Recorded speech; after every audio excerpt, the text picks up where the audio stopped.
Mae llawer o bobl sydd â COVID-19 dim ond yn cael symptomau ysgafn neu ddim symptomau o gwbl, ond fe allent dal ledaenu'r feirws. Drwy hunan-brofi yn rheolaidd, gallwn arafu'r lledaeniad a helpu i'ch diogelu chi ac eraill. Darllenwch y cyfarwyddiadau yn eich pecyn cyn i chi gymryd y prawf, oherwydd fe all gwahanol fodelau amrywio ychydig. Paratoi eich hun ar gyfer y prawf. Sicrhewch nad ydych wedi bwyta nac yfed dim byd yn y 30 munud diwethaf. Os ydych chi, dylech aros nes bod 30 munud wedi mynd heibio cyn gwneud y prawf. Rydych chi'n mynd i swabio eich gwddf a'ch trwyn. Os ydych chi wedi cael gweidlif o'r trwyn yn y 24 awr diwethaf, cymerwch swab o'r ffroen arall neu aros 24 awr. Os oes gennych dwll cosmetig yn eich trwyn, cymerwch swab o'r ffroen arall. Os oes gennych dwll cosmetig yn y ddwy ochr, tynnwch yr addurn ar yr ochr yr ydych yn mynd i'w swabio. Cofiwch ddefnyddio pecyn profi gwahanol ar gyfer pob unigolyn. Ni ddylech ond defnyddio'r eitemau yn y pecyn profi unwaith. Ni allwch ei hail ddefnyddio. Os na allwch gymryd swab o'r gwddf am unrhyw reswm, efallai eich bod wedi cael tracheostomy, cymerwch swab o'r ddwy ffroen yn hytrach. Paratoi y man profi. Yn gyntaf, dylech glirio, glanhau a sychu ar wyneb gwastad i roi'r pecyn profi arno. Gallwch eich dwylo am 20 eiliad gan ddefnyddio sebon a dŵr cynnes, neu ddefnyddio hylif diheintio dwylo. Nawr, sychwch eich dwylo. Dylid bod 6 eitem yn eich pecyn. Swab wedi ei selio, dalio'r tiwb eich dynnu, cwdyn o hylif eich dynnu, y stribyn profi a bag i'r gwastraff. Os ydych chi'n gwneud mwy nag un prawf, naill i chi, eich hun neu rhywun arall, sicrhewch eich bod yn glanhau'r arwyneb ac yn golchi neu'n diheintio eich dwylo rhwng pob prawf. Paratoi'r prawf. Estynwch y stribyn profi o'r pecyn ffoil a'i roi ar yr arwyneb glân gwastad. Ar ôl ei agor, dechreuwch y prawf cyn pen 30 munud. Yn ofalus, trowch neu torrwch ben y cwdyn hylif eich dynnu gan ofalu peidio a cholli dim o'r hylif. Nawr, agorwch y tiwb eich dynnu a thywallt yr hylif i gyd i mewn. Ceiwch gead y tiwb eich dynnu a roi'r tiwb wedi ei lenwi yn naliwr y tiwb eich dynnu.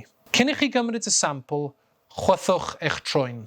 Gowchwch a sychwch eich dwylo unwaith eto neu ei diheintio. Tynnwch y swab o'r paced. Cofiwch beidio a chyffwrdd ranfeddal y swab.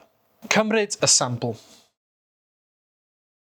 Mae hyn yn anghyfforddus i'r ran fwyaf o bobl. Mae'n hollol normal. Os ydych chi wedi cael tynnu eich tonsiliau, gwnewch hyn lle byddai eich tonsiliau wedi bod. Mae'n bwysig peidio â chyffwrdd blaen ffabrig y swab yn eich danedd, eich tafod na'ch deintgig.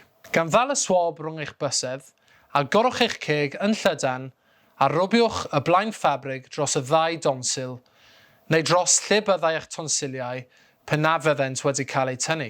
Gwnewch hyn bedair gwaith gan bwyso'n gadarn. Defnyddiwch ddrych i'ch helpu i wneud hyn yn iawn. Tynnwch y swab allan yn ofalus heb gyffwrdd eich danedd, eich tafod na'ch deintgig. Gan ddefnyddio'r un swab ag y gwneithwch yn eich ceg, mae angen i chi nawr swabio tu mewn eich trwyn. Os na allwch swabio gwddf eich plentyn, cewch wneud y ddwy ffroen. Gan ofalu peidio a chyffwrdd unrhyw ran arall o'ch wyneb, rhowch yr un swab yn eich ffroen nes eich chi deimlo ei fod yn cyffwrdd ar rhywbeth. Mae hyn yn tua modfedd mewn oedolyn, bydd yn llai mewn plentyn. Roliwch y swab yn gadarn y tu mewn i'r ffroen gan wneud 10 cylch cyflawn. Cofiwch ei bod yn bwysig iawn nad yw'r blaen ffabrig yn cyffwrdd dim byd heblaw tu mewn eich gwddf a'ch trwyn. Prosesu sampl y swab. Cydiwch yn y tiwb eich dynnu, agor y cead a rhoi blaen ffabrig y swab yn y tiwb fel ei fod yn yr hylif. Pwyswch y blaen yn erbyn ymyl y tiwb eich dynnu yn gadarn gan ei rolio o amgylch y tiwb am 15 eiliad. Mae'n bwysig ei gymysgu'n dda. Pinsiwch y tiwb wrth i chi dynnu'r swab i sicrhau bod yr holl hylif yn cael ei dynnu o'r swab. Ceuwch y cead yn dyn am y tiwb eich dynnu rhag i ddim ollwng ohono. Gwasgwch y tiwb eich dynnu yn ofalus i roi 2 ddiferyn o hylif yn y pant specimen sydd wedi ei farcio ag S ar y stribyn profi. Sicrhewch eich bod yn gollwng hylif ac nid swigen aer. Gosodwch amserydd ar 30 munud. Sicrhewch fod y stribyn profi yn cael ei adael yn fflat ar arwyneb glân. Darllen eich canlyniad. Mae'n bwysig aros 30 munud cyn i chi ddarllen eich canlyniad. Fe welwch 1 llinell yn y prawf ar ôl tua 20 munud, ond rhaid i chi aros 30 i gael y canlyniad iawn. Os mae ond 1 llinell sydd i'w gweld wrth ymyl eich ar ôl 30 munud, mae eich canlyniad yn negyddol.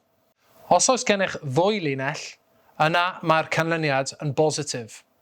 Os yw eich canlyniad yn bositif, rhaid i chi a'ch aelwyd hunan ynysu gan ddilyn canllawiau'r llywodraeth. Os nad oes dim llinellau i'w gweld, neu ddim ond 1 llinell i'w gweld wrth ymyl T, yna mae eich prawf yn anilus. Ar ôl prawf anilus, rhaid i chi gymryd prawf arall. Nid yw canlyniadau negyddol yn golygu nad yw haint COVID-19 gennych, yn enwedig yng nghamau cynnar yr haint. Os ydych yn datblygu symptomau COVID-19, trefnwch brawf PCR ar-lein, trwy ffonio 119 neu drwy ap COVID-19 y gig. Rhoi gwybod am eich canlyniad.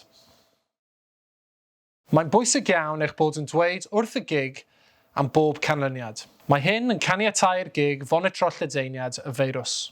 Dylech ddweud am ganlyniadau positif, negyddol a chanlyniadau anilus ar-lein yn www.gov.uk/report-covid19-result.